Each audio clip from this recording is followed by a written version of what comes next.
Aujourd'hui, le grenier Jeanne-Teny a le plaisir de recevoir pour vous Michel Joiret pour le Train de nuit paru aux éditions du grenier Jeanne-Teny cette année dans la collection Les Chants de Jeanne sous le numéro 39. Un entretien mené pour vous par Martine Rouard. Aux lectures, l'intervieweuse. Nous avons le grand plaisir de recevoir aujourd'hui Michel Joiret. Je suis spécialement heureuse et honorée d'avoir le privilège de le présenter. Alors d'abord quelques mots, Michel, pour présenter ton long parcours. Poète, romancier, essayiste, tu as publié une quarantaine d'ouvrages.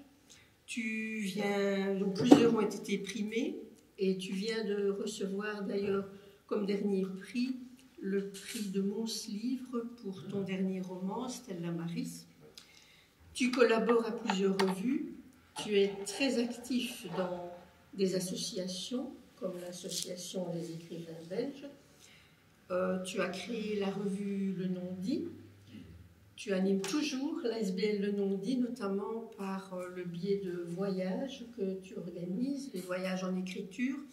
Et d'ailleurs, à la fin, je te demanderai de dire quelques mots sur ce séminaire qui va se tenir début en mars 2024 à Berck-sur-Mer.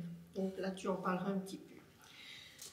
Alors, ce que j'ai envie de dire, c'est que ce qui est en même temps merveilleux et émouvant, c'est de voir à quel point, outre ton écriture, ton enthousiasme est toujours aussi vif pour la littérature belge en particulier, et ta bienveillance vis-à-vis des auteurs, de tous les auteurs. Tu es vraiment ce qu'on peut appeler, je crois, un passeur d'œuvres, de mots et d'histoires de la littérature. D'abord, est-ce que tu as quelque chose à ajouter à ce petit tableau que je viens de brosser? Non, je suis très, très, très sensible à ce que tu dis. Le fait que je puisse suivre la littérature de Belgique depuis toujours, finalement, moi, ça me semble tout à fait normal. J'ai toujours pensé que celui ou celle qui prend la patience et le parti d'écrire, et qui ne se contente pas de parler, mais qui écrit, mérite finalement toute l'attention, puisque cette personne-là va donc s'essayer un autre langage, mais ça nous en reparlerons, mais c'est un langage qui pour moi reste important. Oui, et puis on donne toujours quelque chose de soi, oui, forcément on se révèle. De toute façon. Donc il n'y a pas de grands, de petits, si tu veux, il y a les gens. Je crois qu'il faut d'abord aimer les gens. Si tu n'aimes pas les gens, tu ne vas pas faire ce travail-là. Il faut aimer rencontrer les gens.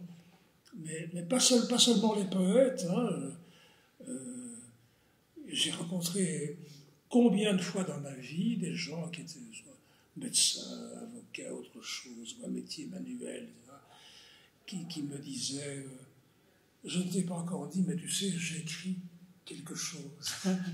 Et alors, ce quelque chose sortait d'une poche, je disais distraitement, est-ce que je peux te montrer? Oui, bien sûr.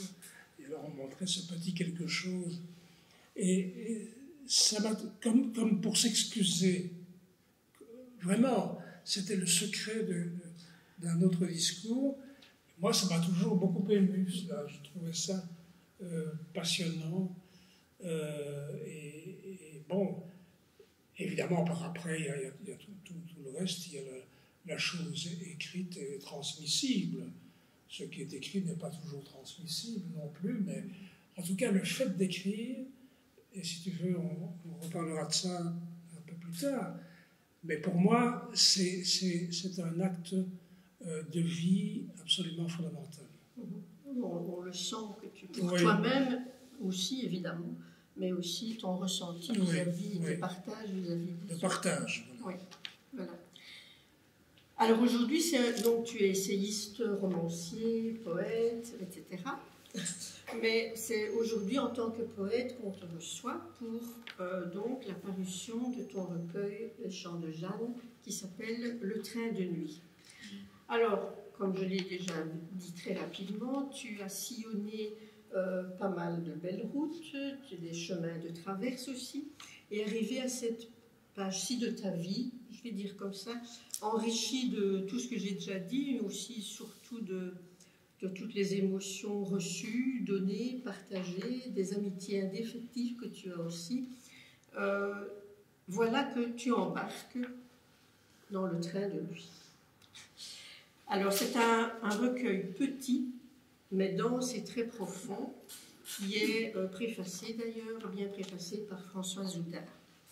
Alors je lis l'épigraphe, qui est de Philippe Solers, qui dit « J'ose avouer, je vis chaque minute comme une préparation à être savourée par le néant. » Moi, quand je lis cette épigraphe, je lis, évidemment ça évoque forcément la finitude, mais ça évoque aussi pour moi la joie toujours possible. Tu me diras si je me trompe. Oui, la joie toujours possible, oui. La valeur de l'instant, bien sûr, et aussi une espèce d'absence de peur pour ce qui va irrémédiablement arriver un jour.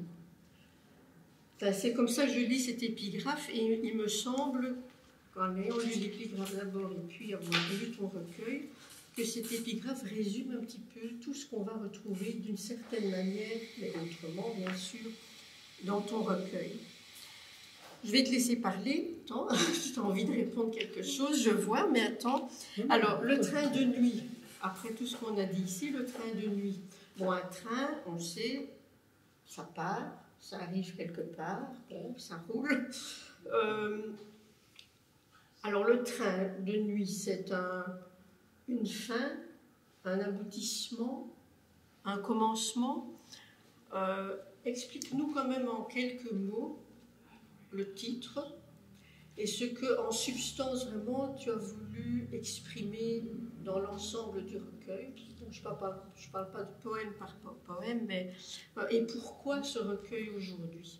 En quelques mots, est-ce que tu peux nous donner le contexte de ce recueil? Je crois qu'il faut peut-être dissocier le train et le train de nuit. Moi, j'ai toujours été fasciné par les gares. Depuis que je suis gamin, je trouve ça extraordinaire. Les gares, c'est-à-dire cette odeur particulière des gares, le voyage, le mouvement, le bruit du train, etc. Et d'ailleurs, je t'interromps une seconde, mais est-ce qu'il y a un rapport entre ce recueil et un roman que tu as écrit, je crois que c'était en 2016, qui s'appelle Chemin de fer? Oui, forcément. Que tu aimes les trains. Il y a un rapport, j'aime les trains, aussi parce que le voyage n'est pas seulement le voyage, c'est également l'accompagnement des gens qui composent le trajet, le voyage.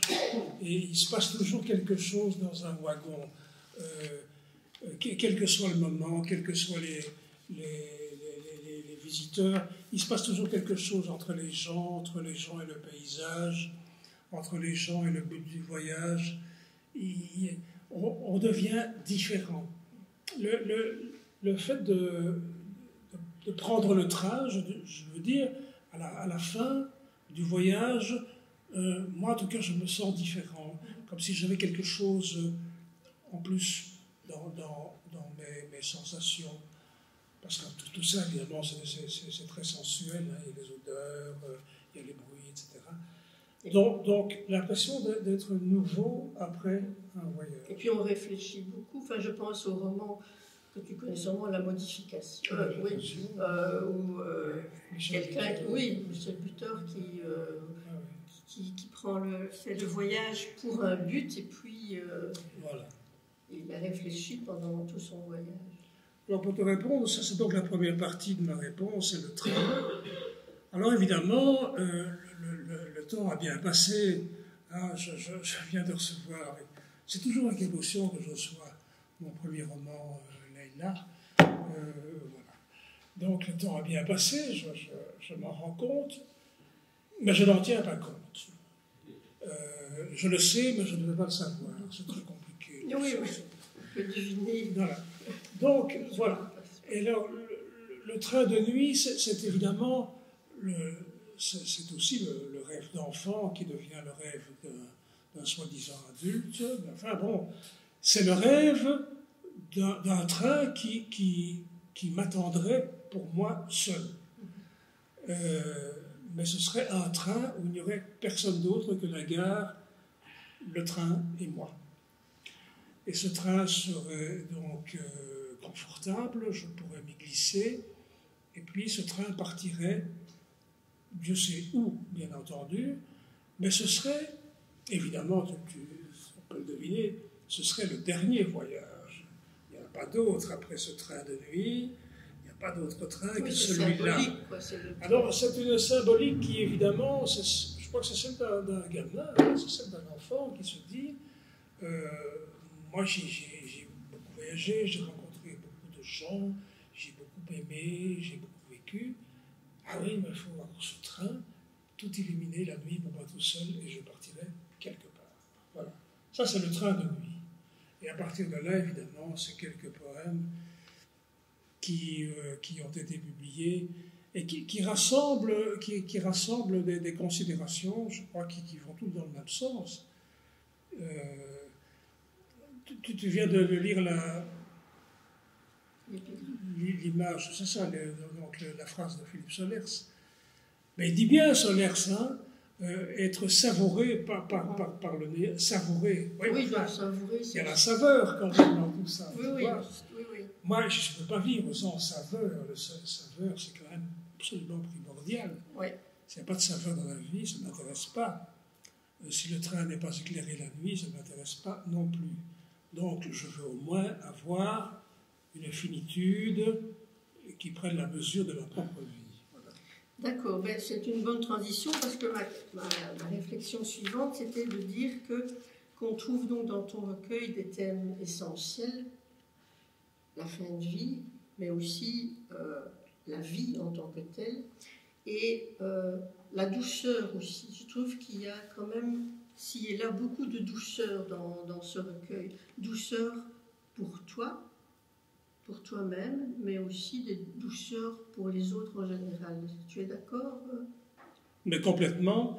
Il faut dire que la vie que nous menons tous n'est pas douceur, bien entendu.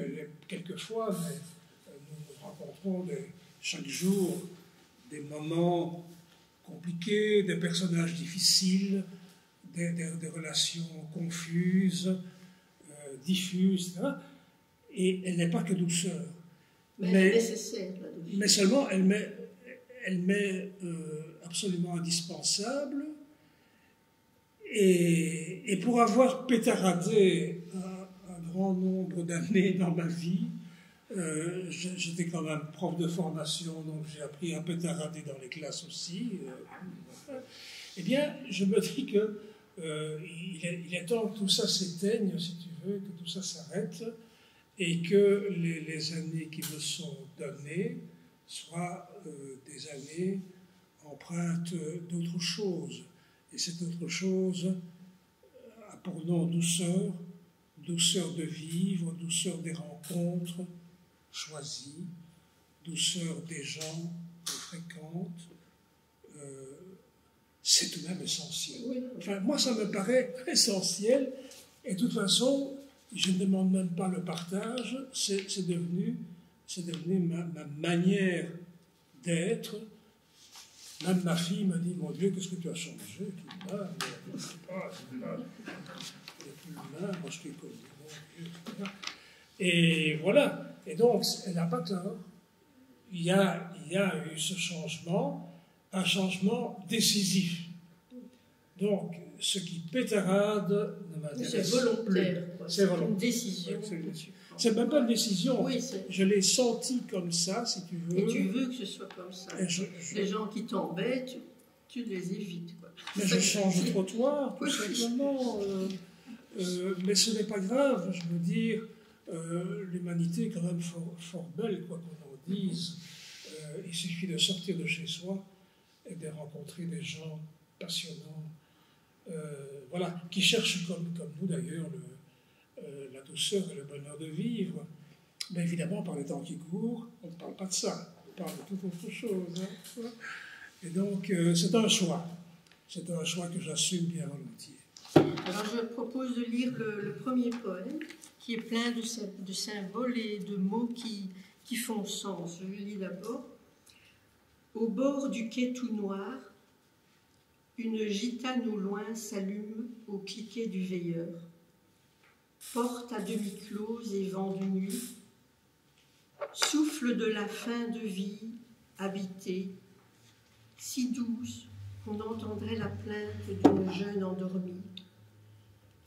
Allons, pressons le dernier pas de Claire, montons la marche ultime, et puisse enfin s'ébranler le wagon vide où le regard explore la vitre opaque du dehors, rendue aux lignes incertaines d'une trop longue vue.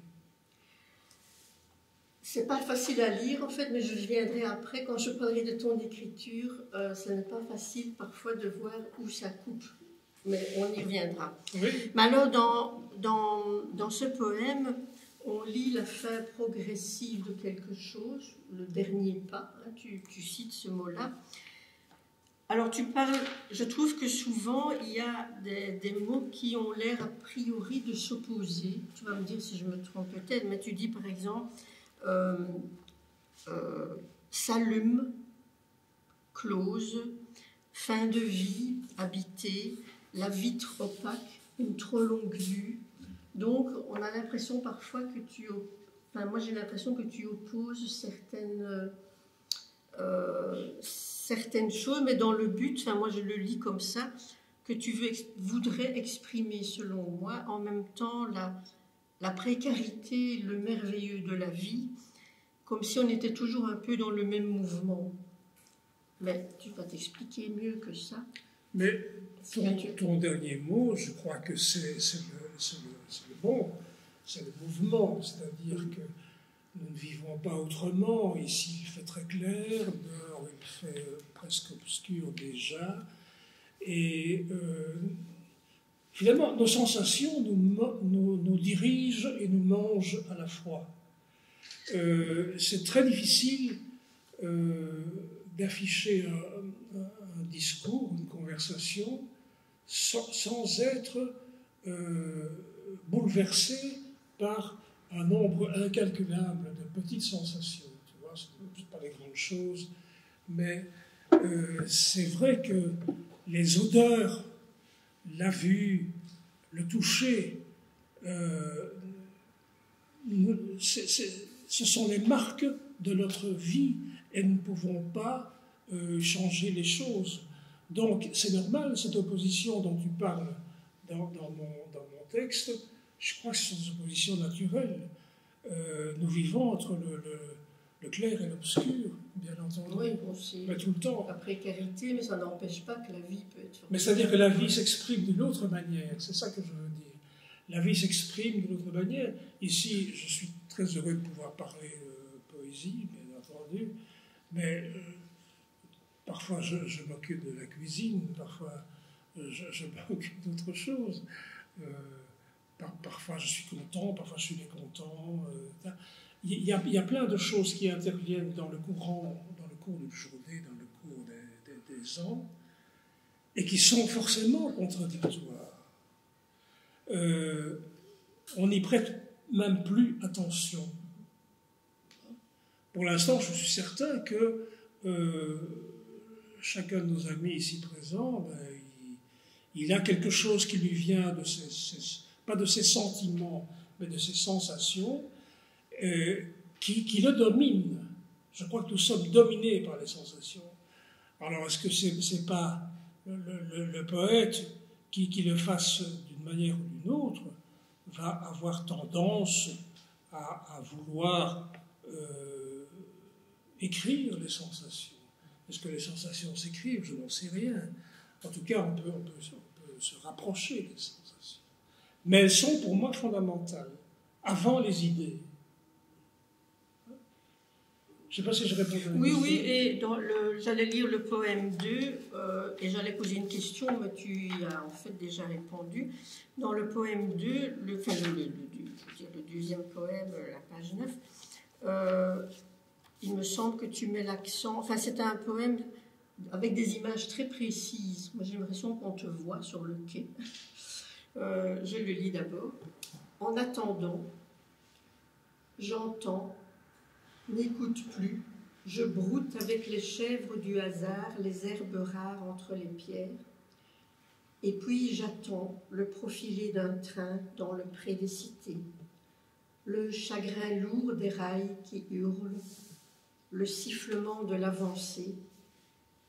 J'attends le jour qui referme sa boîte de pinceaux, comme l'enfant sevré d'images et de couleurs, qui fermerait les yeux à la lumière. Il me semble que dans ce poème-ci, tu en as déjà parlé, que tu t'attardes sur l'instant, la valeur de l'instant et des sensations, justement. Oui. J'allais te poser la question, qu'est-ce que les sensations pour toi, mais tu y as répondu avant, mais c'est très bien. Oui, parce que nous avons tellement l'habitude de nous exprimer par des idées, par des appréciations, par des points de vue que nous avons sur beaucoup de choses, que parfois on peut avoir l'impression que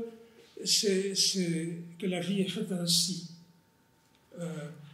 avec comme dans la conversation courante, tu connais, j'ai eu des hauts et des bas dans ma vie. Ce monsieur occupe une brillante situation, mais malheureusement, il a eu des revers de fortune, etc. Et alors, là il y a la réponse de Solers qui m'enchante. C'est un type qui m'enchante absolument lorsqu'il dit je veux parler de quelqu'un qui fait quelque chose à la banque. Qui fait quelque chose à la banque. Il veut parler d'un directeur. Ah, d'accord. Mais voilà qui ramène les choses à leur réalité. Ça ne va pas plaire à tout le monde, sûrement pas au directeur de banque, mais c'est quand même comme ça qu'il le voit. Et je suis prêt à partager son point de vue. Voilà. Alors, dans le poème suivant, on ne va pas les passer tous, mais je trouve que les 3 premiers résument assez bien, disons, ta démarche d'après ce que tu viens d'expliquer. On en revient au temps ultime. Tu dis, pas beaucoup de départ, beaucoup d'arrivées. Alors, je le dis d'abord, on dit œil pointu, cils dressés, front levé, consulte les horaires profus des arrivées et maigre des départs. Pointe le passage du convoi, dont je serai tout à la fois le roulement, le bagagiste et le bagage, le temps ultime et son carnier, point d'assise divan, coq pensu, idée de siège, sinon le trône en velours fatigué, propice à l'effacement. Alors là, j'ai une question, en fait, parce que le mot effacer, effacement, je suppose que tu t'en es rendu compte, forcément, on le retrouve souvent dans ton recueil, on le retrouve plusieurs fois. On le retrouve aussi, là je ne vais pas tout lire, mais dans un autre poème ici où tu parles de... oui, tu regardes les gens sur le quai. Tu dis invisible, donc je me tourne vers les nomades des quais voisins, invisible comme une absence appuyée dont m'échappe le sens. Pas le moindre retour des voyageurs compagnons, mais la dissolution des propos inaudibles comme autant d'indices effacés de l'autre, à qui l'on siffle, lèvres mi-closes, une romance sans parole. Alors, pourquoi ce terme, je voulais que tu t'expliques un peu sur ce terme effacement, ce mot qui revient. Est-ce que ça veut dire que de ce qui a été, il ne reste rien, ou bien que reste-t-il? Oui, je me doute. En quelque sorte, mais il reste ce qui n'est pas notre personnalité affichée, c'est-à-dire que nous nous affichons comme des êtres de pensée, de réflexion, et en réalité, plus le temps passe, plus nous sommes repris, je ne dis pas pris, mais repris par nos sens. Et plus on vieillit, je crois, plus le toucher, la vue, l'odeur, voilà qui devient quelque chose de fondamental et qui arrive finalement dans notre vie, et surtout la fin de vie, une véritable carte d'identité. En fait, je crois que de plus en plus, en passant par le temps, bien entendu, je crois qu'on a une autre carte d'identité intérieure qui est celle de nos relations avec les sens. Et tout le reste disparaît. C'est très curieux. Ce qui était important, ce qui était essentiel, avoir raison. Donc, la parole de l'autre n'est pas la bonne, c'est la mienne qui est la bonne. Et je vais lui montrer de quelle humeur je suis, etc., de quelle humeur est l'autre. Nous passons notre vie à ça, finalement. Même quand nous nous taisons, nous avons tout de même encore des mouvements d'humeur en nous taisant. C'est très curieux. Les yeux qui manifestent une réprobation ou bien une tendresse soudaine, etc. Mais, je veux dire, c'est surtout la réflexion qui appuie notre vie. Et je crois que cette réflexion puissante, accompagnée d'accessites, parce que quand je parlais de la réflexion, je parle aussi de ce que nous attendons de la réflexion. En fait, nous attendons de la réflexion d'avoir raison tout le temps. Nous attendons des accessites. Nous attendons qu'on nous dise, mais oui, tu as raison, bien sûr. Il y a de la reconnaissance. La reconnaissance. Nous attendons aussi des disciples. Ah oui, tu penses comme moi, c'est très bien, viens, je vais t'offrir un verre. Voilà. Et c'est comme ça que nous vivons, comme ça que j'ai vécu aussi, comme si nous devions à la fois justifier notre présence sur Terre et alors être en accord avec le monde sur notre façon de penser, de réfléchir. Alors moi, tout cela, ça ne me paraît pas très sérieux. Donc, si je comprends bien, en fait, ce désir, enfin, ce constat d'effacement de certaines choses, c'est un peu arriver à une certaine sagesse. Peut-être, mais on n'attend pas que les choses s'effacent, elles s'effacent de toute façon. Je veux dire que nous n'avons aucune prise sur l'effacement. Oui, mais est-ce qu'il n'y a pas des gens quand même qui jusqu'au bout s'accrochent tout à des machins c'est vrai qu'on pourrait dire après tout, mais pourquoi s'exciter ainsi pour des trucs aussi, finalement, si dérisoires dans une vie il me semble quand même qu'il y a des gens qui restent accrochés plus longtemps que d'autres à des considérations. Mais ce sont des considérations qui sont véhiculées pas par la société elle-même. Hein. En fait, justement, est-ce que c'est ça que je voulais dire? Est-ce que c'est pas arrivé à une certaine sagesse d'arriver à consentir à cet effacement sans estimer que c'est un renoncement ou que c'est bien? Ben, tu parles de sagesse, moi je dirais plutôt la prise de conscience des choses qui ont eu de l'importance, qui ne l'ont plus, qui se sont passées et qui ne se passent plus, et forcément le regard un peu vide que l'on peut jeter sur un paysage d'action, d'activité, de réaction, etc., qui nous concerne de moins en moins. Quand je dis nous, c'est-à-dire chacun de nous, à son tour, à un moment donné, etc. Et ça, c'est un moment qui est bien difficile, bien douloureux parfois pour certains, tu vois. comment vais-je occuper ma vie, puisque les choses qui étaient importantes il y a 10 ans ne le sont plus maintenant. Alors, quelles sont les nouvelles choses importantes que je vais pouvoir imaginer?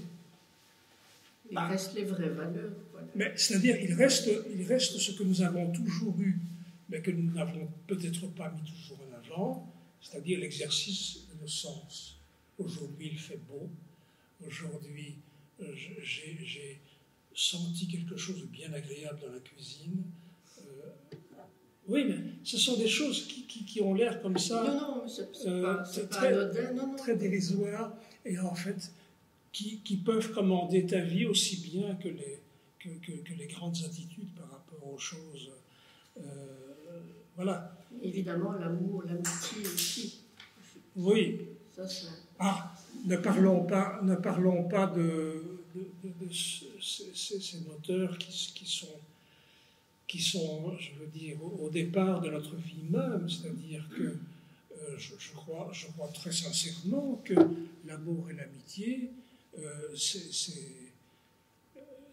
la relation qu'on a avec les années, c'est-à-dire que si on ne prend pas conscience que l'amour et l'amitié vont dominer d'abord nos relations, quelles qu'elles soient, et dans quelque milieu que ce soit, etc., on n'a rien compris. Là, on passe à côté de tout. Mais ça, je suis bien d'accord avec toi. Je n'en parle même pas, tellement c'est l'évidence même. Mais le train de nuit, c'est monter dans un wagon et ne plus avoir rien à dire, mais tout à apprendre des sens qui nous restent. Voilà. Se dépouiller de certaines choses. Pas se dépouiller d'essentiel, mais se dépouiller de certaines choses qui sont plutôt... voilà. Dérisoires. Pour être plus clair, j'ai l'occasion de pratiquer un peu la méditation, puisque je crois que maintenant, à l'époque, c'était quand même quelque chose de rare. Maintenant, c'est devenu très commun. Mais la méditation fait que être placé devant un mur blanc, avec un positionnement des mains, une assise, et ne rien dire, que essayer de faire sortir de ta tête les idées parasites, les pensées nocives, nuisibles. Alors, une dizaine de personnes devant un mur blanc, de gens qui ne sont pas habitués, etc. T'en as qui hurlent et qui s'enfuient. Hein. Ah oui, ça, j'ai vécu ça. C'est insupportable. Parce que ça nous place immédiatement dans un monde inconnu, tu vois. Et les gens ne supportent pas. Qu'est-ce qu'on va faire? Que va-t-on faire devant? Enfin, il n'y a rien. Ah non, il n'y a rien. Il y a le mur, il y a soi. Oui, se retrouver. Mais soi, on ne sait plus qui c'est, on l'a perdu, donc on a autre chose à dire, on a des expériences à faire passer. Et voilà, c'est ça que je veux dire.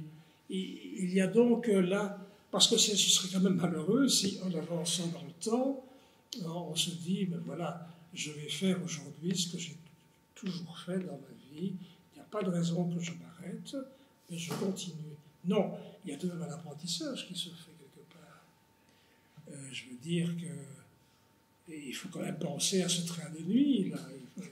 Dans quel état arriverons-nous à notre train de nuit? Voilà. C'est vraiment très intéressant tout ce que tu dis. Ben, c'est bien ce qu'on lit quand on lit ton recueil et tes autres écrits aussi, d'ailleurs. Alors, je voudrais en venir un moment à l'écriture proprement dite, si tu veux bien. Alors, j'ai dit tout à l'heure déjà que c'était pas facile à lire parfois. Non. Parce que, en fait, tu coupes. Donc, ce sont en général, c'est des poèmes d'une bonne longueur, mais des vers archi courts, hein, et qui sont coupés parfois à des moments inattendus, on va dire. Hein. Tu mets un article, par exemple, qui est là au-dessus, et puis le truc est en dessous. Donc, il faut bien le lire avant pour comprendre ce qu'on veut lire. Et alors, je voulais juste te poser la question. Bon, j'imagine que c'est la musicalité du texte qui te pousse peut-être à faire ça, l'esthétique du texte. Enfin, y a-t-il une autre raison pour laquelle... C'est parce que c'est pas le premier, hein, dans Le long chagrin de mes jardins de ville, c'était la même chose. Tu avais d'ailleurs fait la même réflexion, que les textes étaient parfois coupés à des moments un peu inattendus. Je vais dire ça simplement ainsi.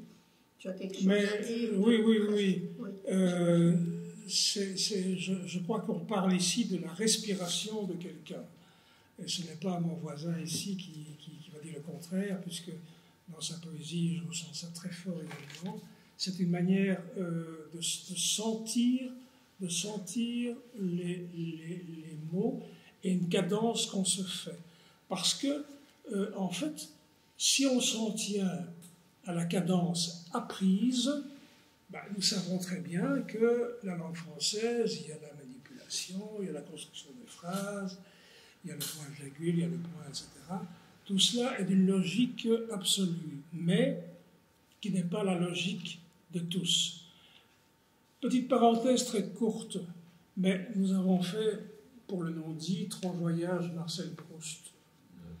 Et au cours d'un des voyages, j'ai demandé à une personne du syndicat d'initiative, je dis, écoutez, on va se promener dans le jardin de Swann, et je voudrais bien que vous puissiez lire un passage de Proust comme Marcel lui-même lisait. Elle dit, vous croyez que je dis oui, les phrases interminables, etc. Bon, etc. Ceux qui approchent Proust par la première fois, vu comme c'est long, etc., c'est quand même des pages, ça ne finira jamais. Qu'est-ce qu'il veut dire? Il a commencé où, etc. On a oublié le début. Et alors, donc je me dis, écoutez, comment, vous savez bien de qui vous parlez, donc essayez de lire comment lui, vous voyez. Mais Proust voyait ça très mal, c'est-à-dire qu'il ne savait pas très bien où il allait non plus. Donc, c'est très difficile d'accéder à cela. Mais elle l'a fait, et j'ai envie de dire que j'ai appris quelque chose. Elle l'a fait sur le ton de la mélopée, de quelque chose qui naturellement sort de soi et qui n'a pas besoin d'accidents, de phrases pour s'arrêter, pour continuer, etc. C'est pensée qui... Voilà, ça ne s'arrêtait pas parce qu'il ne retrouvait probablement pas son souffle et qu'il continuait d'écrire le souffle coupé en essayant d'arriver jusqu'au bout, etc. Et ça, c'est quelque chose que j'ai appris au cours de ce voyage et qui me rappelle le pouvoir de la cantilène. Alors, si on se souvient de la cantilène, eh bien, moi, c'est quelque chose enfin, chacun apporte sa définition de la poésie. Plusieurs fois, et comment définirez-vous la poésie? Je ne sais pas. Mais la cantilène, en tout cas, c'est une réponse qui me paraît judicieuse. Un jour, quand je travaillais en Afrique du Nord, j'étais à mon balcon et je voyais dans la rue un gamin qui ne disait jamais rien, un gamin d'une douzaine d'années, et qui était immobile et tremblant. J'ai appris qu'il venait de perdre sa mère, et lui qui ne disait jamais rien, voilà qu'il a entamé une mélopée, un chant profond, venant d'où, je n'en sais rien, mais venant de lui, de tellement loin. Et cet enfant, il a composé une cantilène comme ça. Parfois, il y a des lecteurs qui disent oui, c'est un chant qui a été écrit sur les champs de bataille pour exprimer une intense émotion, un monologue. C'est ce qu'on dit. Mais c'est peut-être vrai. Le champ de bataille, c'est également la perte d'un être cher, la perte d'une mère. Et cet enfant qui ne disait jamais rien s'est mis à parler, et il parlait français, et il disait des choses très, très justes et très, très fortes, lui qui n'avait jamais rien dit. Est-ce que c'est pas ça la poésie finalement? C'est dire des choses qui viennent du fond de l'être, en tenant compte du souffle et de la respiration, etc. Et d'une manière différente de celle des autres, parce que nous sommes tous différents. Et différent de sa propre parole. Et différent de son propre langage, son propre discours. Ça, c'est une des définitions de la poésie que j'aime beaucoup. C'est le poème, c'est la cantilène, c'est-à-dire, voilà. Et ce qui explique, si tu veux, que quand on s'arrête à des moments précis du discours, parce que la langue française est très stricte là-dessus, on s'arrête au point virgule, etc. Elle nous impose finalement. Mais la réalité peut être un peu différente. Je reviens un instant à Proust, c'est vrai que parfois il perdait le fil, lui-même perdait le fil de sa phrase initiale. Il oubliait même parfois que quelqu'un était mort. Oui, il y a pire que ça aussi, quand Gaston Gallimard venait pour récupérer son manuscrit à Cabourg, il laissait tomber ses feuilles. Et Gallimard et Proust passaient leur après-midi à chercher les feuilles avec cette feuille-ci, avec celle-là.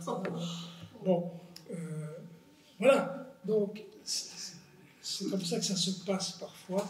Et chez lui, en tout cas, même si on ne lit pas Marcel Proust, c'est intéressant de savoir, parce que sinon on ne peut pas comprendre. Comment voulez-vous comprendre le roman? C'est une histoire qu'on raconte, il y a un début, une fin, etc. Chez lui, c'est pas ça, c'est pas autre chose. Mais quoi?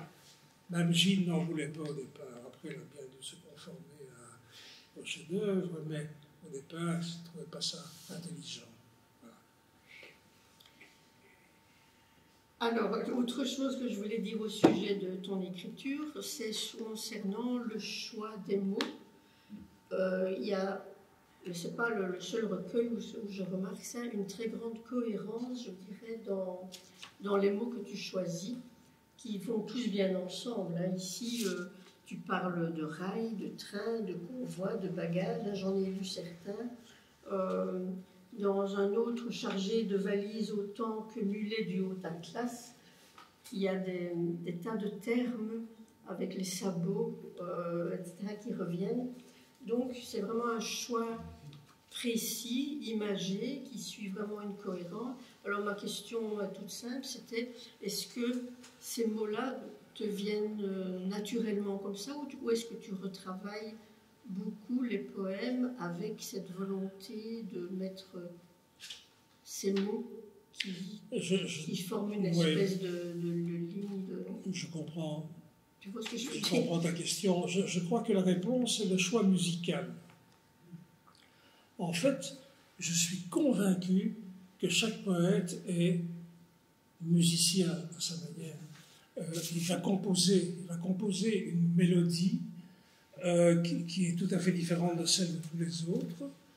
Et cette mélodie n'a d'autres règles que celles qu'on ne connaît pas, qui viennent de soi. Il y a un rythme qui peut paraître saccadé, qui peut, tiens, pourquoi cet article-là, clac, un vers, et le mot suivant fait partie déjà du vers, mais parce que ma respiration, elle est comme ça. C'est-à-dire qu'à un moment de ma vie, j'ai percuté le texte d'une manière telle qu'il est apparu par morceaux, si tu veux, par séquences, et ces séquences sont dissociables. C'est-à-dire que je ne vais pas me contenter de la phrase claire et nette que le français me propose. Je vais donc la couper à ma manière. Hein? Et je précise que je ne suis pas le seul de l'Assemblée. Hein? Tu sais très bien quand je parle. On a une manière, si tu veux, d'écrire qui vient d'une musique intérieure, très certainement, qui nous force à écrire comme ça. L'espoir, c'est évidemment de rencontrer un lecteur qui reconnaisse cette différence entre la réalité de la langue et la musique intérieure de celui qui la compose, tu vois. Et ce que je crois aussi, que la poésie, c'est la meilleure façon de réinventer la langue, parce que on n'écrit pas de manière tout à fait organisée, comme on nous l'a appris. On écrit, d'abord on le fait. Et puis les mots ont d'autres sens que Ben le oui. sens du dictionnaire. Et donc, il y a des... ma grand-mère disait, quand elle entendait une phrase un peu particulière, oh, elle dit, mais ça sonne bien. Et j'ai dit, bon, enfin, elle ne sait pas parler correctement, elle n'importe quoi. Ça sonne... Mais si, elle n'avait pas tort, ça sonne bien, effectivement. Il y a à l'audition quelque chose qui peut plaire au lecteur, et c'est ça que je souhaite. C'est évidemment transmettre, pas plaire pour plaire, mais transmettre quelque chose, une respiration à une autre. Voilà. Il y a énormément de métaphores aussi dans ton écriture qui te viennent comme ça. Notamment dans le poème que j'ai lu, en attendant, j'entends, n'écoute plus, je broute avec les chèvres du hasard, les herbes rares entre les pierres, puis j'attends le profilé d'un train dans le pré des cités. Enfin, tout ça, c'est plein de métaphores, mais qui sont jamais forcées, on dirait qu'elles te viennent comme ça, mais elles te viennent pas tout à fait comme ça. Quand même. Ben, je te rappelle le fameux poème d'Apollinaire, Soleil, coup, coupé. Soleil, coup, coupé. Voilà. Eh ben, débrouille-toi avec ça. C'est comme ça que... Oui, mais c'est vrai, c'est comme ça qu'il l'a écrit, c'est comme ça qu'il l'a senti lui-même, c'est sa musique qui l'a fait parler, et c'est extraordinaire, parce que l'évocation est magistrale, bien entendu, soleil, coup coupé, voilà. Et sa respiration, finalement, a été reprise par des lecteurs qui l'apprécient. Ici, je parlais plus des phrases coupées, mais plutôt des métaphores et l'emploi des métaphores. Ouais, mais là aussi, parce que parfois, ouais, c'est dangereux. Enfin, moi, tu sais bien que j'aime beaucoup le poète français Philippe Jacotet, qui, lui, se méfiait extrêmement des métaphores. C'est vrai qu'une métaphore forcée, ça peut être ridicule parfois. Ce qui n'est pas le cas ici, hein, je vous rassure. Non, mais c'est vrai. Mais c'est vrai que parfois ça ne veut plus, ça signifie plus rien, quoi. Ce sont des mots et des mots. Mais chez toi, non. C'est pour ça que je reviens avec cette question. Elles te viennent comme ça.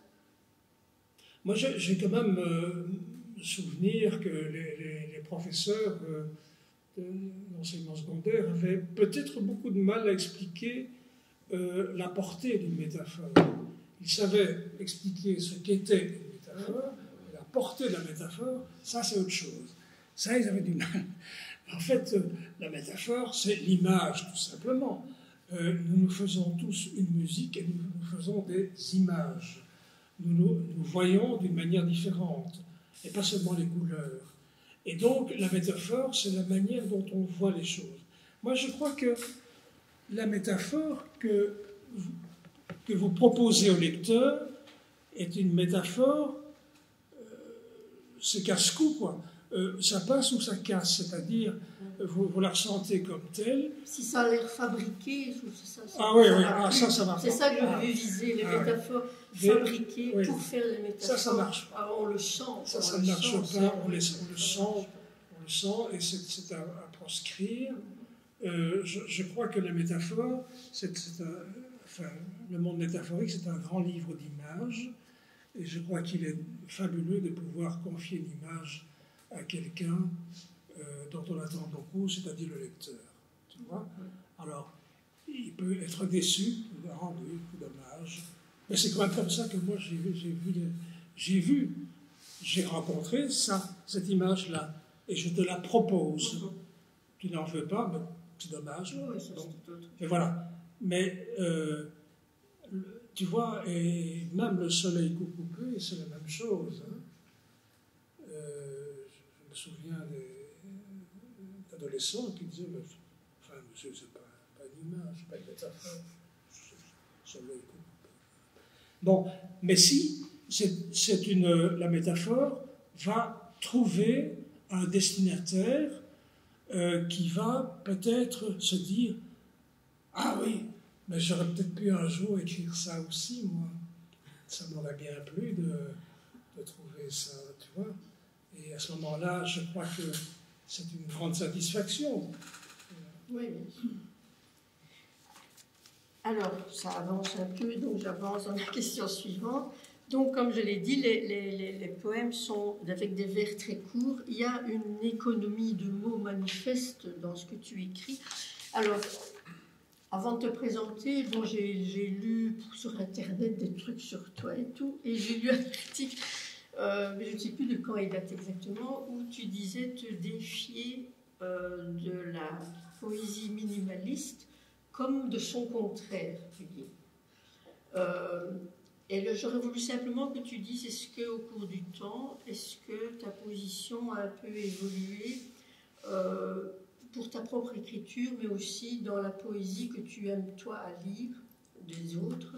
Est-ce qu'il y a quelque chose qui a évolué à ce niveau-là? Donc je parle de minimaliste ou de contraire. Je n'ai pas été assez clair dans ce que j'écrivais. En fait, je me méfie des modes. Je me méfie de certaines époques, pour l'avoir vécu, vous savez. Moi, je vivais à l'époque de Maurice Carême, que je connaissais fort bien, mais Carême, il riait tout plein, parce que on se moquait de lui, de sa manière d'écrire, qui était traditionnelle, bien sûr. Mais c'était l'époque, si tu veux, où l'on occupait la page d'une manière anarchique. Un mot au-dessus, à droite, un mot au milieu, 3 mots en bas de page. Et alors le poète disait, mais oui, mais c'est logique, pour moi c'est logique. Mais non, ça ne l'était pas toujours, c'est-à-dire, c'est une fabrication poétique. Voilà, je parle là des années 70, alors là, c'était quelque chose. Donc, c'était ridicule d'écrire en alexandrin, par exemple, tu vois. Il fallait donc faire sauter l'alexandrin et transformer la page blanche en quelque chose d'innovant, de percutant, autrement, par la simple place du mot sur la page. Ça, c'est horrible, parce que, je veux dire, comment remplacer, je fais souvent ce rêve étrange et pénétrant d'une femme inconnue et que j'aime et qui m'aime, et qui n'est chaque fois ni tout à fait la même, ni tout à fait une autre, et m'aime et me comprend. Personne n'oserait dire que, voilà, oh, c'est un vers traditionnel, c'est complètement foutu, il faut faire autre chose. Personne ne pourrait dire ça. Et dans la restauration d'une nouvelle forme de poésie, il y a effectivement des audaces qui sont tout à fait intéressantes aussi. Alors moi, j'accueille bien volontiers le poème traditionnel ou le poème audacieux, écrit autrement, à la seule condition qu'il ne s'inscrive pas dans une mode. Reconnaissons que ce n'est plus le propos de notre époque. Pour l'instant, je trouve les deux. Bon.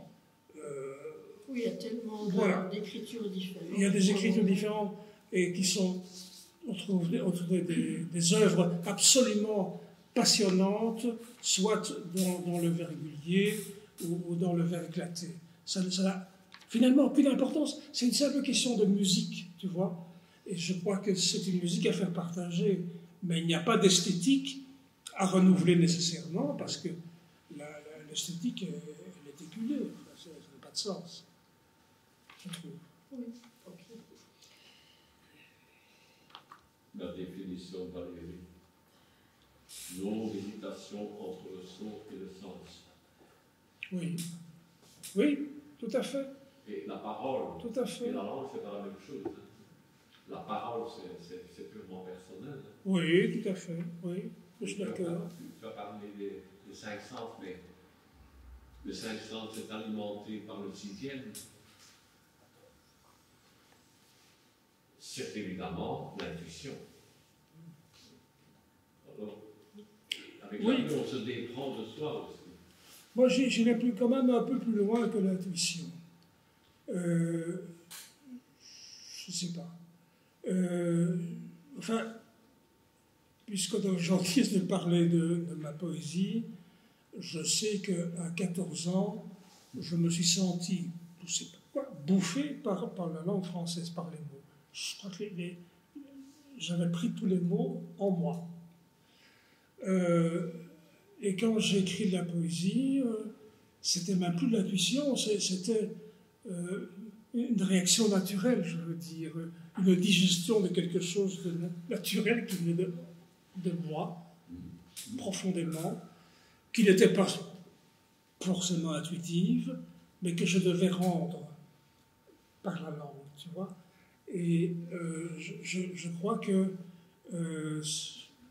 bien sûr que la poésie intuitive est intéressante et fascinante, et qu'on peut trouver effectivement des accords de compréhension qui sont très utiles, je suis tout à fait d'accord, mais je ne crois pas que ce soit enfin pour moi ça ne l'est pas. Je n'ai pas des intuitions de quelque chose, je dois sortir de moi une partie de mon être, voilà, c'est ça. Donc, il me reste des choses à écrire avant le train de nuit, donc j'essaie de les sortir de moi sans avoir l'intuition de ce que je pourrais bien faire. Est-ce que j'ai l'intuition d'un nouveau roman? Ben non, pas du tout. Pourquoi est-ce qu'un jour je vais me mettre à écrire une première page de roman dont je ne sais rien, mais j'écris la première page, parce que je sais qu'il y en aura d'autres. Mais je n'ai pas l'intuition de l'histoire, ni du style que j'aurais adopté, rien de tout ça. Le travail de la langue, ça vient après, bien entendu, bien sûr.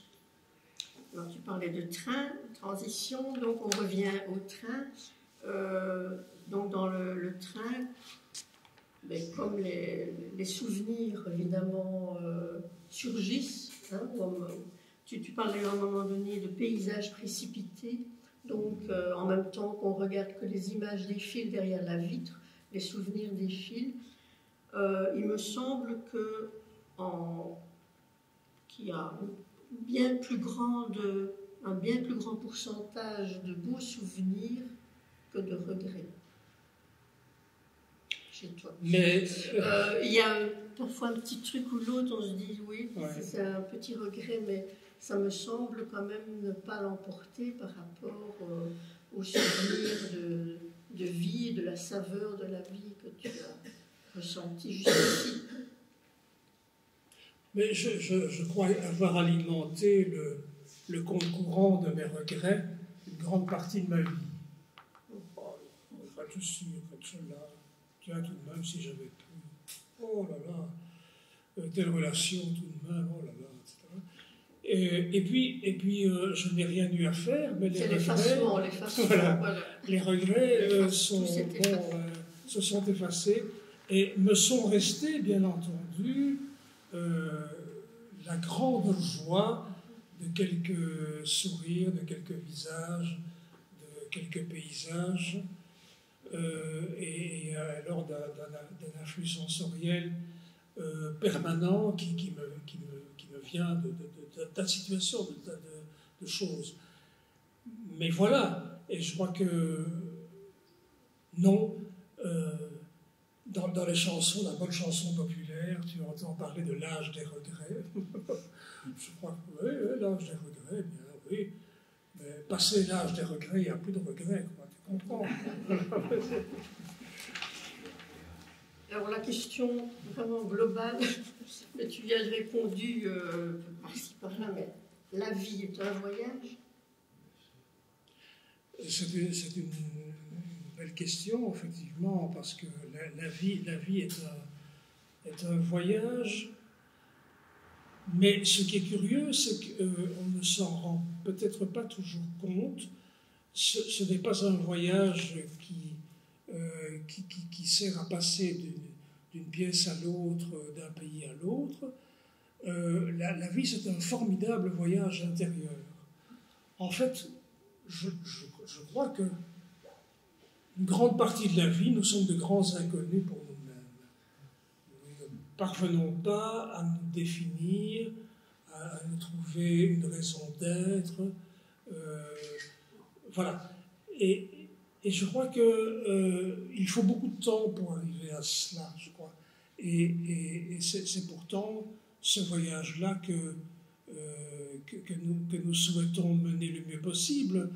Et s'il n'y avait pas les gens et les paysages et l'association de gens et de paysages, je crois qu'il ne resterait pas grand-chose. Mais c'est cette association de gens, de personnes et de paysages qui fait que nous menons effectivement, sans prendre le train cette fois-ci, que nous menons un fabuleux voyage. Oui, mais il me semble en effet, donc le voyage lié au mouvement, etc., que, enfin, moi, il me semble qu'une des plus belles choses qui nous arrive à tout le monde, c'est que tout en restant soi-même, la vie nous transforme au fur et à mesure des épreuves, par exemple, des rencontres, que c'est une des plus belles choses, il me semble, qui puisse nous arriver, c'est qu'on est toujours en mouvement et qu'on se transforme. Mais... C'est-à-dire, oui, j'écoute ce que tu dis, se transformer, je dirais, la vie est faite aussi d'abandon, c'est-à-dire que nous abandonnons des sacs qui ne nous servent pas, oui, voilà, et les sacs inutiles s'amoncellent. Les choses qui s'effacent et tout, c'est une transformation. Oui, on pose le sac et on va voir plus loin. Mais c'est comme ça que nous nous retrouvons au bout du voyage, si on fait bien cette opération on dit vider son sac, tu veux, mais finalement il suffit de déposer son sac et ça suffit déjà. Mais si on se retrouve soi à la fin du voyage, je crois que c'est un beau parcours. Soit en mieux, peut-être. Ah, ni mieux, oui, ni pas bien, mais se retrouver soi, être en accord avec soi, ça c'est quelque chose de fondamental. Et je souhaite à tous les lecteurs d'être soi le plus rapidement possible, évidemment. Ne pas perdre de temps. Alors, ne quittons pas tout à fait les voyages. Est-ce que tu peux nous dire quelques mots, parce qu'il y a peut-être des personnes ici qui seront intéressées, sur ce séminaire de Berck-sur-Mer qui a lieu du 20 au 23 mars 2024. Mais il suffit déjà... Voulez-vous lever la main, les personnes qui m'accompagnent à Berck-sur-Mer? Voilà. Oui. Merci. Merci. Voilà. Donc,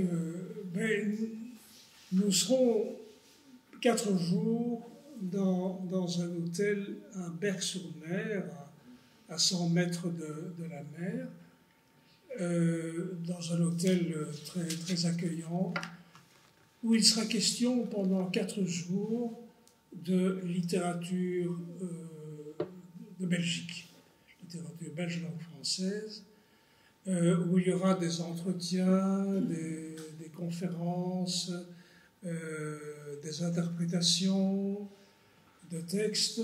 Et des promenades le long de la mer. Et des promenades le long de la mer.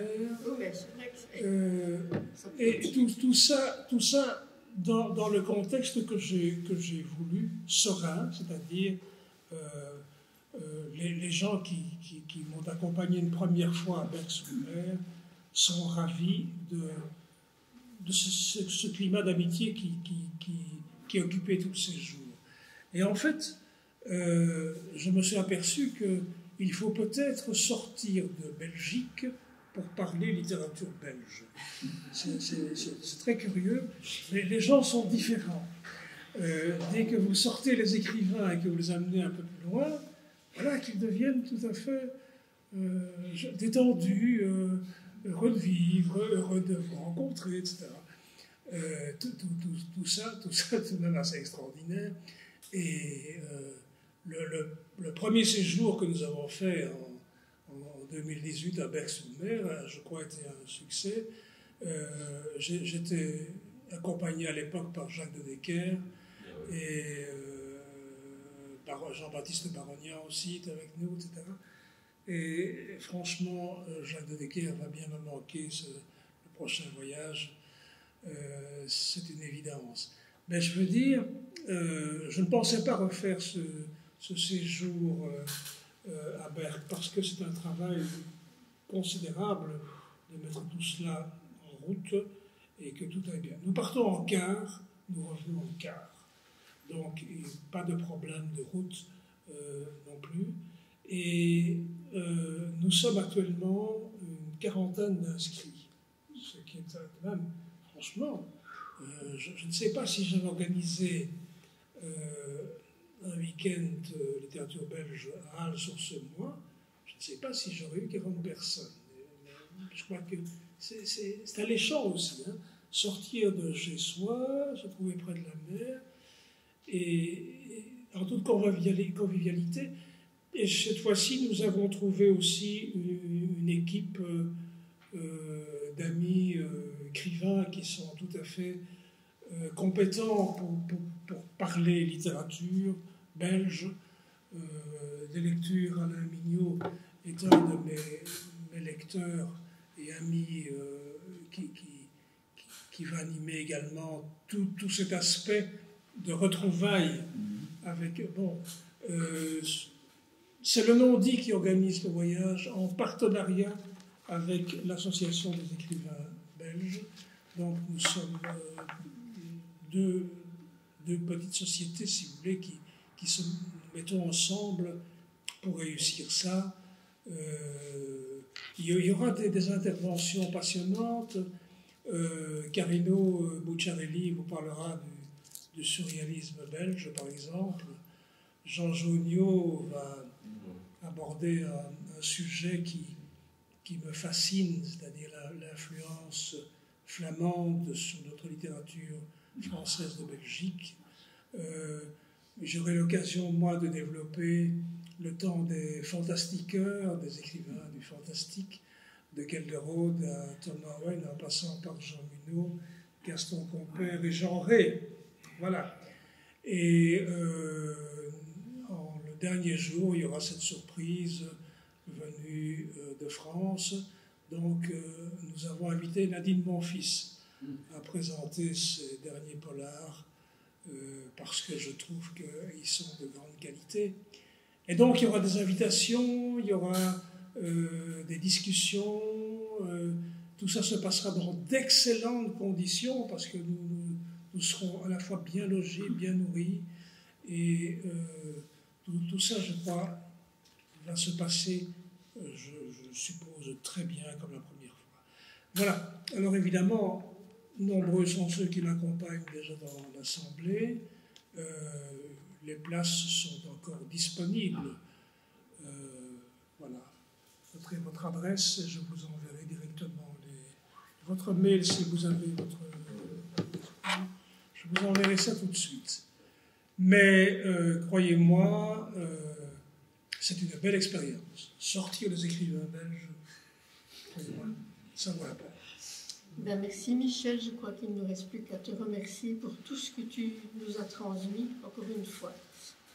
Passeur de mots et de... C'est moi qui te remercie.